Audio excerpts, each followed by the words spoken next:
All right. So really appreciate everyone joining today to talk about what is the regional center's role and how can families who have a child with an intellectual or developmental disability work with their service coordinator to ensure that their child's needs are being met.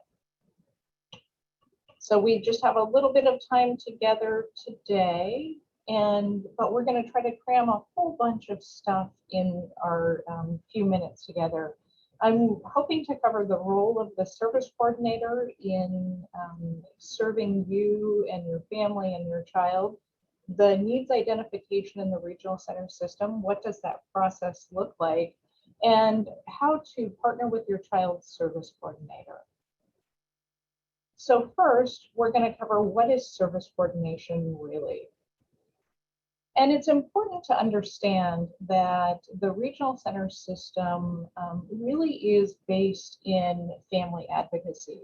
So bear with me for just a minute while I kind of go through the history of our service system. It was formed thanks to the advocacy of a lot of families. I'm always reminded it was mostly moms and some dads who really saw that life could or should be different for their children with developmental disabilities.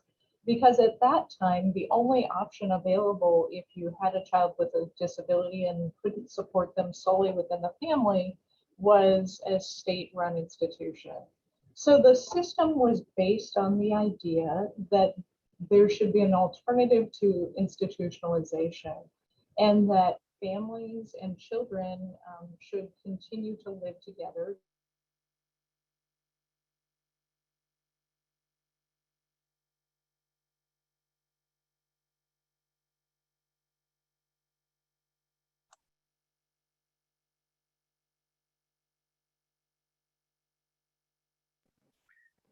Amy, we do not have any sound. We've lost Amy, I think.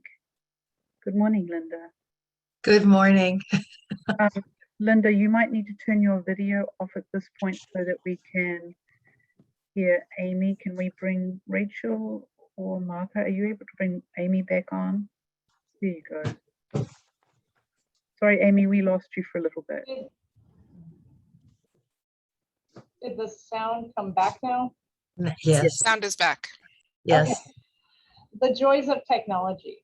So the goals of the regional center system were pretty clear: to support people to live in communities, to fill in gaps in existing services, so to help people with that navigation, and really to ensure that services and supports were responsive to the local needs.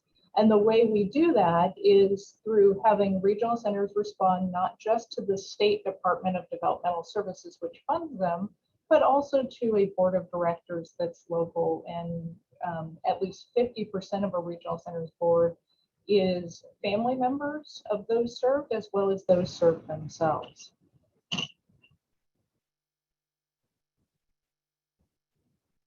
Okay. So everyone in the regional center system has a service coordinator assigned to them. And one of the functions of the service coordinator is to help families navigate all of the services that are out there. Because we know that when you have a child with a disability, that you end up with a lot of different professionals in your life that you never anticipated. And so one of the key functions of the service coordinator is to help families to navigate all of that, help them to learn the various other systems, and at times to help them advocate for their child within those systems.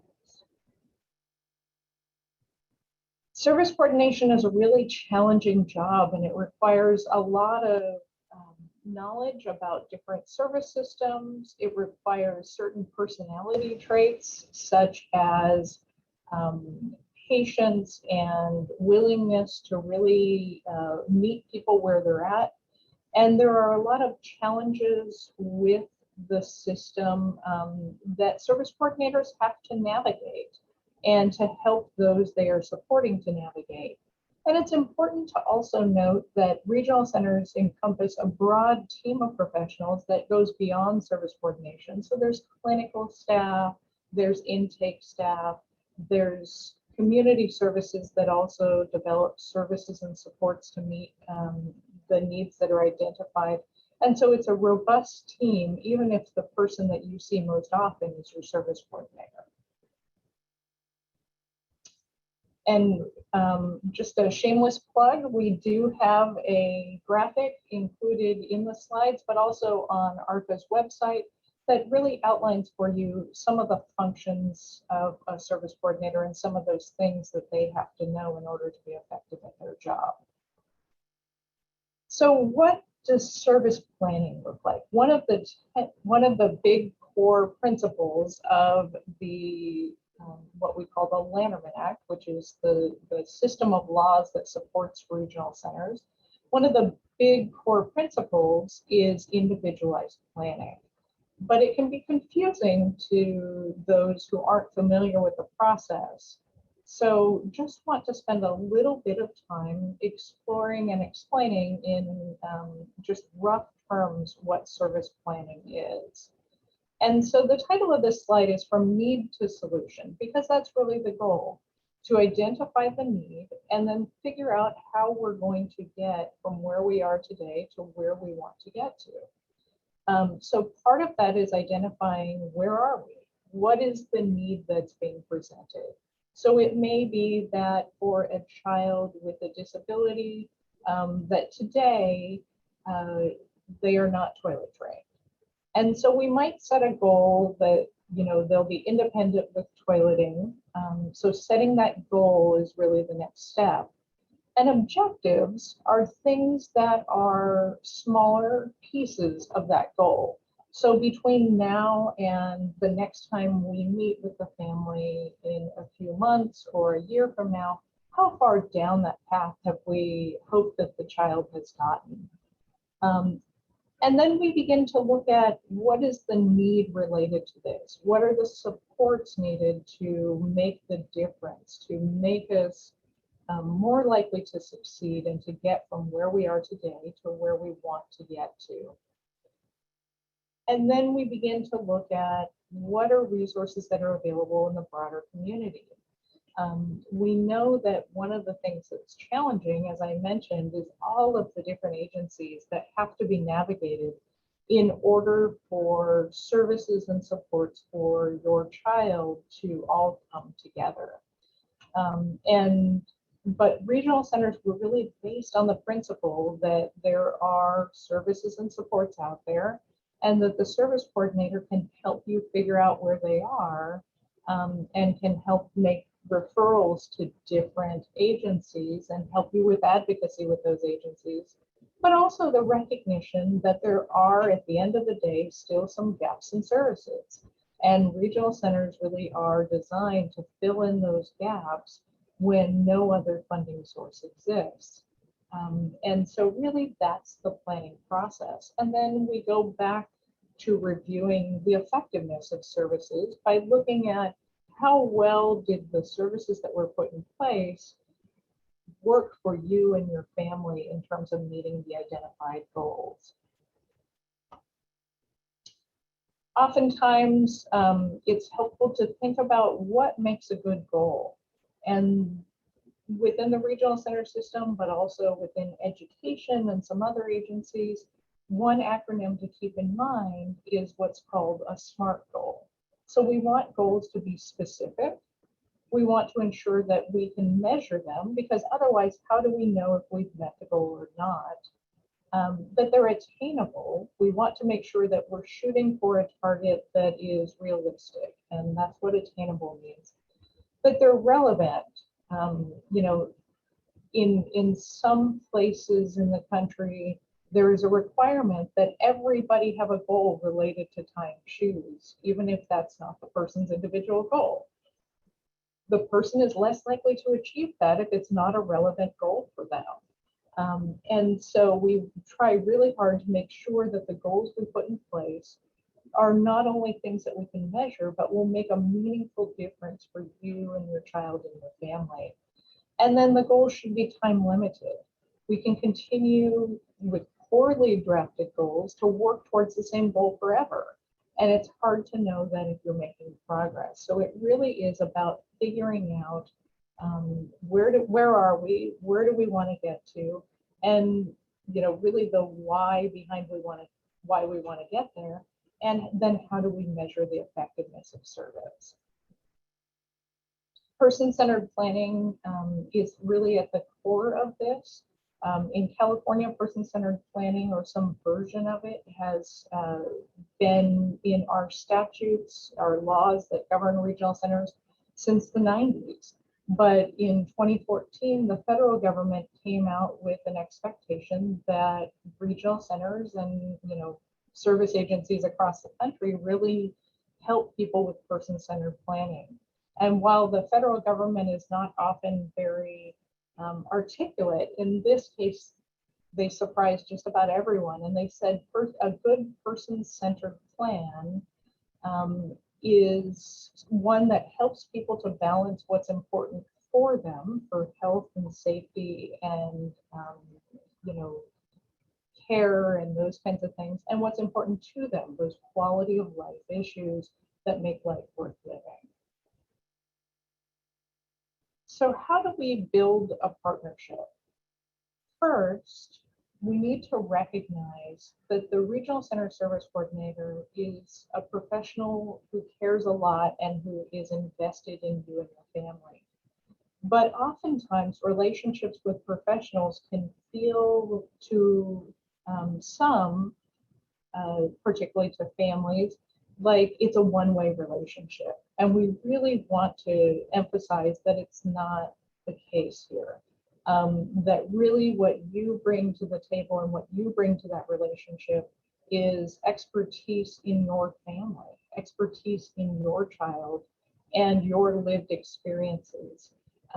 You bring kind of the texture of what we read in reports to help us better understand you and your family and what's going to work for you, and on the other hand, what isn't. And there's no way that the service coordinator can create a good plan for your child without your active participation and helping us to really fill in those details about what's important to you and your family. So what do we need from you? We need you to paint a picture of who your child is and what your life looks like and where those challenges lie and what your hopes and dreams are. So tell your story. Your service coordinator really needs that from you. This really is intended to be a two-way relationship. And sometimes service coordinators have a lot of paperwork to do. And so it may be necessary for you to say, I really need for you to hear this part because this is really what's important to me and my family. So don't hesitate to insist that people be patient because just like other professionals, they've got a lot of things to do in any given day, but you're the most important thing to them and your child is while they're talking to you and spending time with you. So insist that they make the time to really understand where you're coming from and what's important to you. And also don't make assumptions about the service coordinator or their intentions. One of the things that I've learned over the years is we always make assumptions about where someone's coming from through our own lens. We think that, for instance, I've had families say to me that they felt the service coordinators were making up the rules about having to access services from other agencies, not understanding that that's a rule that's been in our system for 50 years. So really, give them the benefit of the doubt. These are people who really entered this field because they want to make a difference, and not just in kind of a global sense, but they want to make a difference in the lives of you and your family and your child. And so, help them to make that difference by being a good partner with them in doing their work. And I will stop screen sharing and turn it back over to Linda. Yes. Thank you. Thank you very much. So sorry to be tardy. Technology. In the best of times, it's good. In the worst of times, it makes your blood pressure rise. Did I freeze? Okay, good. Thank you. I'd like to introduce Jennifer Bloom. I know Jennifer personally as she sits on the ICC, and she was recruited to be on a committee that I chair that is looking at accessing services for families that have medically fragile children that graduate from the NICU. So that really is a heartfelt group. And I really got to know her much better. So welcome, Jennifer. Thank you. Thank you, Linda. I've learned a lot from you and your team as well. Okay, I'm going to share my screen. Here we go. All right. Well, thank you again. Thank you for inviting me. I'm really happy to speak about the Regional Center. I've worked at Alta California Regional Center going on 14 years. It's the best job I've ever had, without a doubt. So really happy to be here and share a little bit of information with you. Amy, thank you for the nice overview of regional center systems. I thought I would put some faces of actual service coordinators on the screen so that you can see, just examples of some people who are here to provide assistance and advocacy and partnership with families. All of the service coordinators have an assigned caseload, and they're really the main contact for children and clients and families. And all service coordinators have a bachelor's or master's degree in psychology, social work, education, or related field. And Amy did a really nice job laying the foundation for us, just really talking about these support plans and where do we start? And so every client at the Regional Center has a support plan. So for children in early start, ages 0 to the age of 3, they have what you've probably heard of as an IFSP. That's an individual family service plan. And children age 3 and clients throughout the lifespan have individual program plans, IPPs. And all of these plans start with goals and outcomes as it relates to the person and their disability and their needs. And really wanting to make sure that we are talking about what the goals or outcomes are that we want to achieve, who's going to provide those supports, and how is it going to be funded. So we always have to look at generic agencies like insurance, for example, would be an example of a generic agency, or in-home supportive services is another example of a generic agency. Then we look at natural supports. What is already part of the child and family's life? Are there extended family members?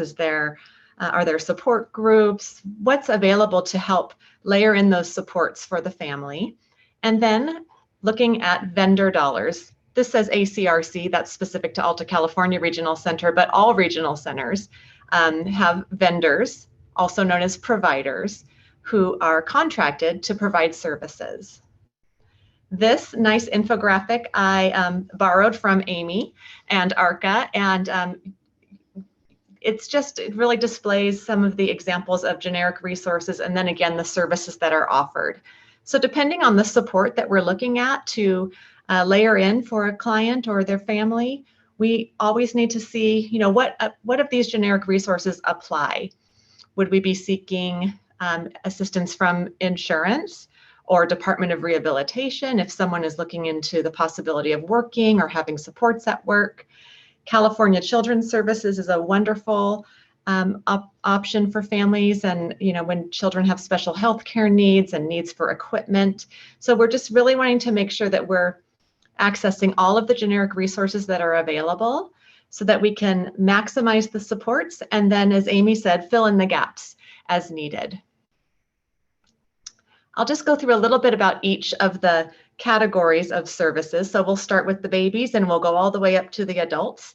Early Start is a wonderful program really focused on meeting the needs of infants and toddlers, ages from birth up to age 3. We are looking at developmental delay versus a diagnosis. So in land term and service over the age of 3, eligibility is based on a developmental disability. In early start, maybe a family has concerns about speech or their child's mobility, and we can put in therapies and services and supports to really help build them up and give them the tools that they need to where maybe they'll, the goal is that they'll catch up and they won't need ongoing services. But if they do need ongoing services, we're here to help as well. In early start, as in, speaking to the generic resources again, service coordinators will be asking families to access their insurance for therapies, speech therapy, physical therapy, feeding therapy in some cases. But we know that not every insurance plan has the capacity or the staff available to provide those tailored services to infants and toddlers. We always ask that we explore those generic resources. If it meets the need, wonderful. If it doesn't meet the need, then we put those supports in place. It's all about early intervention. We don't want families to be waiting for services. We want to get things in place as quickly as possible. When a child leaves early start, and if they are eligible for ongoing regional center services, they would be transferred to a children's unit. And the children's units serve children from ages 3 up to the age of 18. And there are a lot of services that are common in the children's unit. So I've put those here. Respite, we know that it can be challenging to work, to be a parent of a child with a developmental disability and special needs, and parents and caregivers need a break.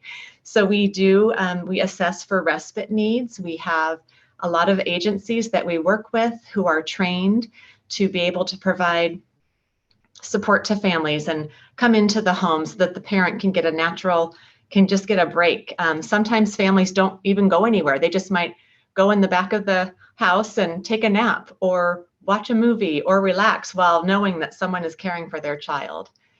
Daycare support is another support that we can put into place. We can assist with daycare when the family is at work and the child is not in school. So recognizing that regional center clients may not fit into a typical daycare, or perhaps the daycare setting cannot provide them with the extra support or extra set of hands that they need. So we can assist with daycare in these cases. Healthy relationship and safe life classes are some of my favorite services that we can provide because it's so, all children have changes. They all go through puberty. They all have changes in their bodies and relationships and just not really knowing how to navigate all of that. And so the healthy relationships classes really help to provide support both to the child who's participating and to their family on how to navigate all those changes in their lives.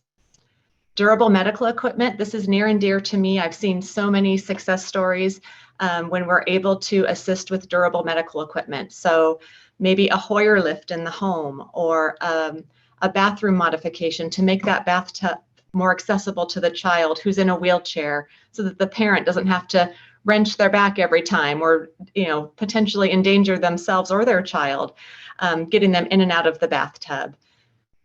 Durable medical equipment also could include specialized mobility devices. It could include specialized car seats.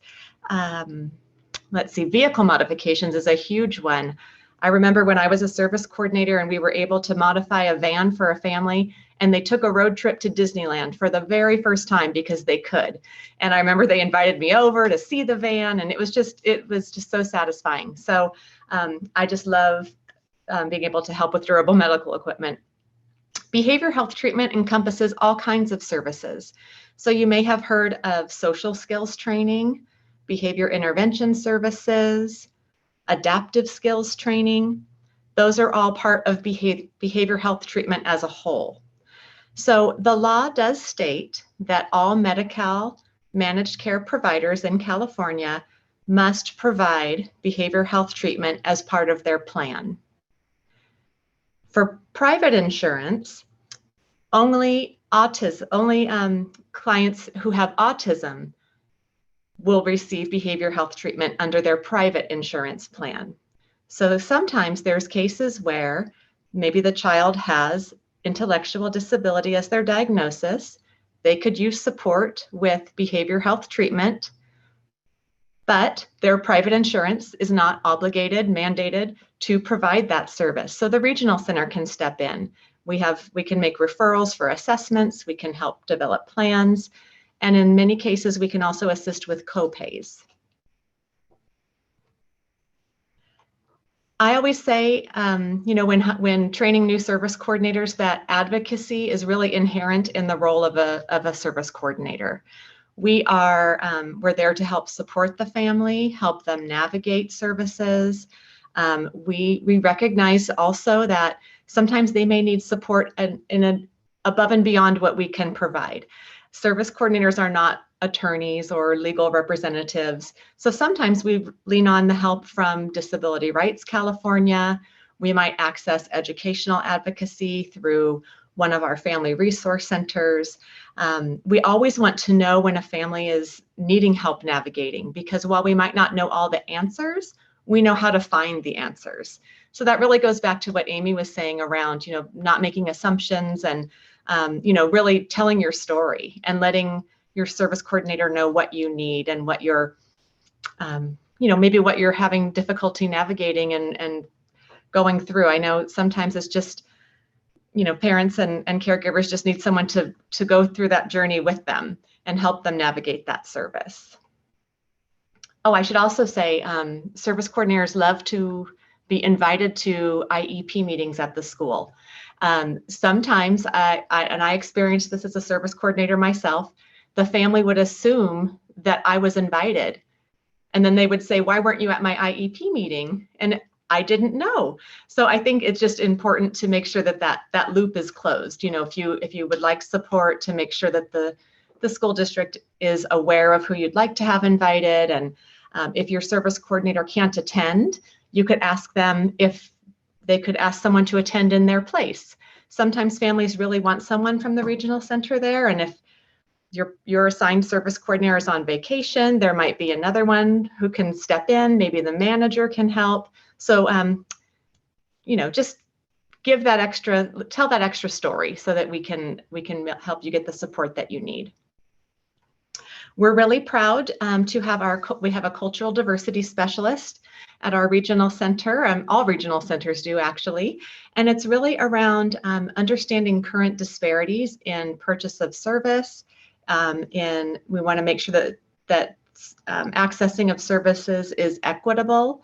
We provide training to our vendors and to our staff, and we do a lot of outreach. Sometimes in the community, more often on Zoom like this lately, but love to provide outreach to the community and just help them, hear feedback from families. We have a lot of stakeholder groups and initiatives that are important to us, and we really want the feedback of those who are receiving the services. Transition from school to adult services is very exciting. So this is moving into our adults aged 18 if they've exited the school system, or a little bit later if they're still in that school system until age 22. Always has been, but especially now, we're really talking a lot about competitive integrated employment and the importance of including our clients in the community, in work programs that provide them a fair wage and access to, just fully included with others who don't have disabilities. There's paid internship programs, post-secondary education, adult day programs, volunteer opportunities, and adult day healthcare centers for our adults who are medically fragile. PA, personal assistant, is another service that's very common in the adult world. And this is, just really someone to provide support to adult clients to help them be as independent as possible in the community. Living options. Our adult clients live in all types of different settings. Many live with their family, maybe, or a foster family. They might live on their own with support. We have various levels of support, so independent living services or supported living services supports. There's family home agencies that are certified homes, kind of like a foster family, but for adults. So a family home agency is what those are called. And then we also have licensed care homes or group home settings for adults. Something really exciting that many of you may have heard about over the years has just become available to all regional center clients in the state of California, and that is the self-determination program. So the self-determination program is a shift from utilizing vendored services, contracted services with regional centers, to having that ability and that flexibility to use non-vendored providers. So families have their budget, and they have, if you will, like a bucket of money, let's say, that they're able to use to allocate into certain categories to help meet the needs of their loved one. And just, traditional services are also focused on person-centered planning and the individual goals of the client and family, but self-determination, just kind of takes that even a little bit further by allowing that, affording that flexibility to seek services outside of the vendored community.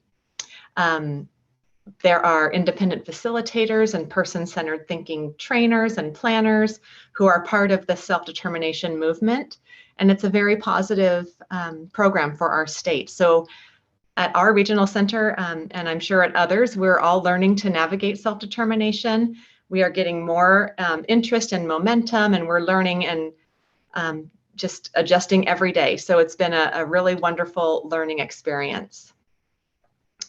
Under self-determination, there's really 5 principles that guide self-determination.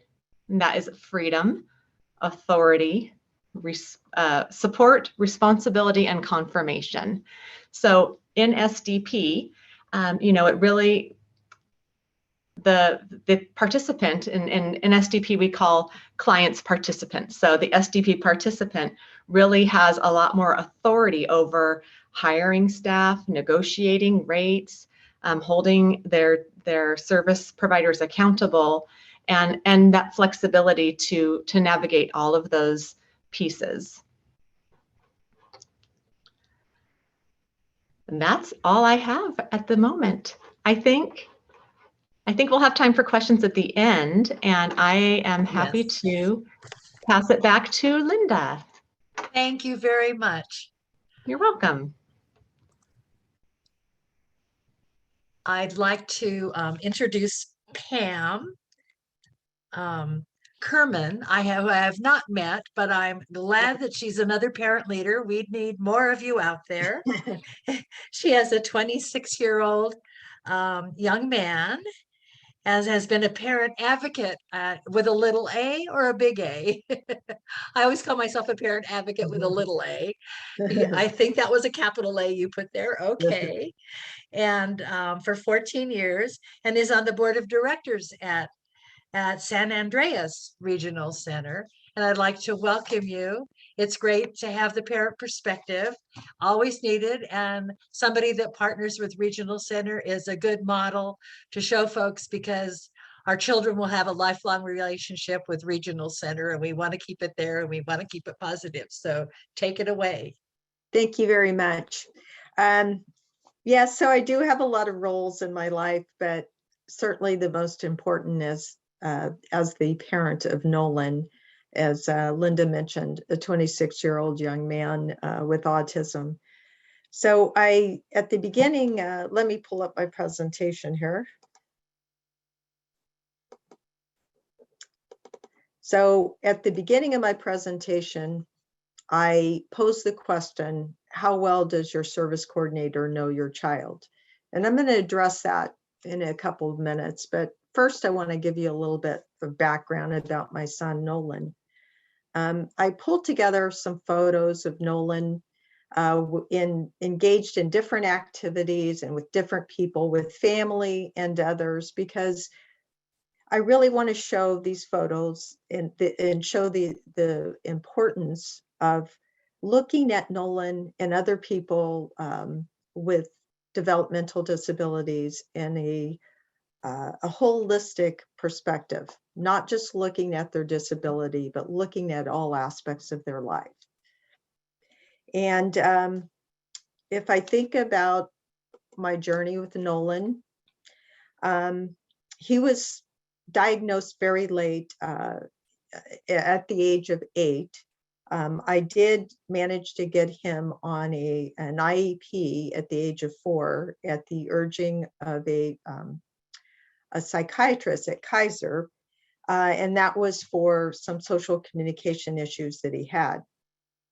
So not knowing anything about this realm, I would say, I thought, well, once he got into school, that I would automatically be able to expand his services. Boy, was I wrong. It was quite a fight to get the services that he needed, things like OT and those sorts of things. It was a very difficult time, and not until he was formally diagnosed at the age of 8 did I really get all of the services that he needed.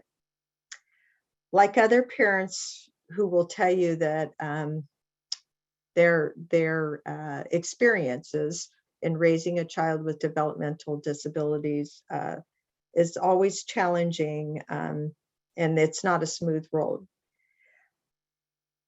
I found that there were very few specialists along the way who have really, specialists, I would say specialist doctors and teachers who were able to look at my child as a whole, but or look at his entire life, I should say, because they were looking at just very specific segments of his life. Either it was educational or it was medical or whatever it was. So that was difficult too, because that fell upon my shoulders to be his advocate and to be the person that was going to pull everything together. Eventually, I had the good fortune to work with a child psychiatrist, again, the same person at Kaiser, who led us to the San Andreas Regional Center, where at 17, Nolan was accepted as a client there. And I vividly remember the first meeting I had with the service coordinator. I walked in, Nolan and I walked in, and we started talking to her, and she started telling me about the services. And I was especially intrigued to learn more about the services that were going to be available to Nolan for a lifetime, because that was one of my big concerns. What happens to me when I'm gone? So I remember walking out of there feeling so relieved that even though I might, when I pass away, that those services were going to still be there for Nolan, life coaching and things like that. That was such a relief. I can't even tell you. But even at that point, I still didn't really comprehend the significance of that service coordinator and San Andreas Regional Center. And it really wasn't until a few months later, right after Nolan had turned 18, this was in January 2013, the month before Nolan had turned 18. And unfortunately, he had some psychological issues, which took him out of the school. He had to be homeschooled, and it was really difficult because he had been on a really good track. He was running track, and he was doing well in school. I did start, in reflection, I did start to notice that there were a few issues that he was having the couple months before that, but I didn't realize how bad things were. So that last semester of his high school, when he was being homeschooled, he was also very isolated. Couldn't really go out into the community on his own and do the things that he always did. So as time went by, he started to heal slowly, and I'm happy to say he was able to walk with his class in his graduation class at high school. But there was still the challenge of how do I integrate him back into the community, and how do I do that safely? And I was really nervous, and it was very difficult, a stressful time on the whole family. So I started talking to my service coordinator, and she, you know, we started talking about Nolan's situation and how she could help me to, you know, start integrating him back into the community. So we met with her, and she provided some really good ideas on how we could do that. One was through the therapeutic recreational group that the local community centers have. They have a social club through that. And the other one was through Camp Krim, a camp that is dedicated for people with developmental disabilities, to help them to go out and be able to do normal activities in a safe environment and with peers, but also integrate with other people in the community. And those two programs, they were a catalyst to helping Nolan heal. They truly were. And to this day, he's still involved in those programs and absolutely loves them. So one thing I realized after this experience was that I wasn't the only person that understood Nolan as a whole person. My service coordinator was there too. And that was so fulfilling to know that, and so comforting for me as a parent to know that. And as time has gone by, you know, we've continued obviously to work with our service coordinator in a variety of ways. But at present day, the service coordinator is also proven to be a very important person for Nolan and our family. Nolan has just started self-determination. We just started that process, and that's really exciting, but it's also a little bit nerve-wracking. Anybody who's been through the process knows that it's kind of complicated. But the other piece is, in May, Nolan is going to get his AS degree after a long stint at Evergreen Community College. And so now he's in another transition. He's going to be going through another transition in his life. So I've been contacting my service provider on, you know, not all the time, but on a pretty frequent basis, and having chats, Nolan and I and the service provider, about, you know, what is the next step in Nolan's life? What are the programs available to him? What are the options available to him to do that training, that job training, and then to help get him into either an internship or something. So I've been spending a lot of time with my service coordinator on that. I started my presentation with asking, how well does a service coordinator know your child?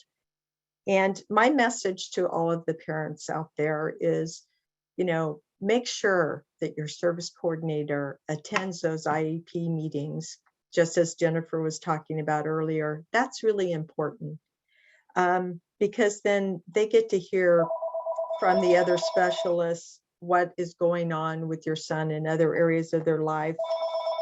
Also, any important changes in your child's life, like physical or mental, they need to know that. And then ask them to send information on conferences and community activities, and ask for regular correspondence. You know, it doesn't have to just be the annual meeting. And I know a couple people have mentioned today that the service coordinators, I mean, they're very tapped. They have a lot on their plates, but it's not unreasonable to ask for some sort of regular correspondence, even if it's a 15 or 20-minute check. I think that's really important. So those are my messages to everyone. Thank you. Thank you so much, Karen. It's really important information. And partnering, that's what it's all about. Lifelong relationship. You want to get a strong partnership going. Although your regional center coordinator may change, your intent to partner should always be there. Thank you again. Mhm. So we're going to do questions now, but I first need to remind you that at 12 o'clock, we're going to magically go someplace else. Technology eludes me, so I can't tell you more than that. And I would like to thank all of the folks that are our presenters. Amy, I'm sorry I didn't get to introduce you. I've loved working with you, Amy, and Karen, and of course, Jennifer. And so I'm going to read some questions. It looks like we have 3. And if they aren't addressed, we'll make sure, as Pip said earlier, and Yvette and all the others, that we'll get those and we'll get some answers to you. Our first question is from the Southern California, and I'm sorry, I'm having trouble reading it. This person finds that lately they have seen respite being removed, decreased, or denied because family has IHSS. My question is, why is this happening if those programs, services have different purposes? And I think I would give that to Amy. Sure. I mean, I think when we look at what is the exact function of those services, it may appear that there's not a lot of overlap, but in some instances there is. And there are only so many hours in a day. So sometimes one of the things that regional centers have to do, and again, looking at their function of filling in the gaps, is look at the number of hours that your child is in school, look at the number of hours of IHSS support or paid nursing support, and really then fitting respite around that. And so, you know, one of the things, and I don't know if this is something that's happened more recently, but one of the tools that regional centers used a lot, particularly during the early stages of the pandemic when children couldn't go to school, was additional respite hours. And did it fit the exact definition, which was to give families a break from the continuous care? Not necessarily. It was meant to be a service replacement. And so sometimes respite gets used in a way that isn't as clearly defined as one would think. So sometimes when there are additional resources available to the families, such as IHSS or school hours or nursing or other things, then that's when the regional center does take a look at the respite and ensures that there isn't a duplication of services. Thank you. Okay, here's another question. And I think maybe Jennifer and maybe Amy can chime in if there's Sure. another piece. It's what will the new, or technically the first time return since 2019, recreation programs look like? Camps, music therapy, music classes, singing and dance classes, horse riding, therapy. Can you give us some examples? Okay. Well, it has been a long time since we were able to fund social recreation. So this is very exciting. And I think it was 2009 when it went away. And I remember those days. I was a service coordinator and families were upset and we were, oh, I'm glad it's back too. So what we're doing, and I can speak to what's happening at our regional center, and I did attend a statewide director of client services meeting last week with all of the regional centers. So each regional center is working to dust off those old policies and procedures, and to ensure that we have consistent guidelines for implementation. There's a lot of things to consider. We're waiting for some clarification from the state, from the Department of Developmental Services, who oversees the regional centers. We're looking for some guidance around, is this restoration of social recreational services the service itself, or is it the supplemental support that a regional center client might need to participate in the activity itself? So as far as what it will look like, I think like every, one thing I feel like I could speak to for all regional centers is that, of course, we would be assessing the need. We'd be looking at generic resources. We'd be documenting everything in the IPP. We'd be looking for progress. You know, what goal is it that we're trying to achieve? Is it to help our loved one increase their social skills? Is it for community inclusion? Is it to learn a new skill? I'm And so sorry, really, Jennifer, I need to interrupt you because they're going to whoosh us magically. oh my gosh. They're going to Well, beam us up. So okay. thank you. I'm happy to answer offline if there's a mechanism. And it's to written do up. that. You'll get the chat. Okay. So the session's going to end, and Bye. you're going to go back to the main page, and you can click on the session on the agenda to go to the Zoom breakout room where you can talk to other attendees from your region. Oh, look at, we've got like 30 seconds if my clock is right. I'd like to thank all of you that are attending, and especially our panel. So you can do a little applause. Thank you, Amy and Jennifer, and especially Pam or Pamela, whichever you wish to be called. It was great to have you on, and I'm sure the evaluations are going to be fabulous. So, okay. And please be sure when you get the evaluation, those that are in attendance that I cannot see, but please be sure and answer that. And those, we will be saving the chat and the questions. Let me take a look. I'm vamping for time here. Oh, there's no other questions. And I think, oh, here's one, and we'll probably cut it off. But for Amy, how much advocacy can a regional center service coordinator do? Yeah, I saw that question, and I think it was specific to the IEP. Regional center service coordinators know the kind of the basics of special education. So they know the concepts around free and appropriate public education and least restrictive environment. And, you know, if you want to support their advocacy for your child at an IEP, let them know what specific topics you're interested in them weighing in on during your IEP. Instead of just saying, hey, it would be great if you would be there.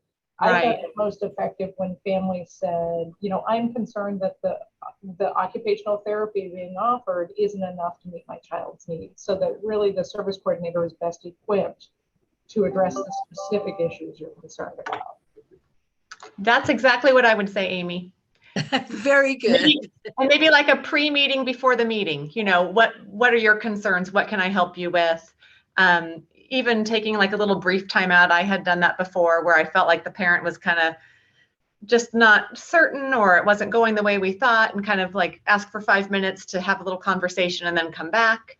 All of those are great strategies. Yeah. And then here's one that will probably need to be written in. Is there a plan to get a forensic unit at every regional center? I know they're not all have them. Wow. Right. So all regional centers support people with forensic needs. How they do that is different across the state. This year's budget included funding for 5 forensic specialists for regional centers. And there are a few that already have them. And so, you know, I think there's recognition that there is a need to support this population and to find ways to help them, just like navigating any other system, to navigate the court system. But whether that will be a distinct unit at each regional center, probably not, because there are different structures that work well for different sectors.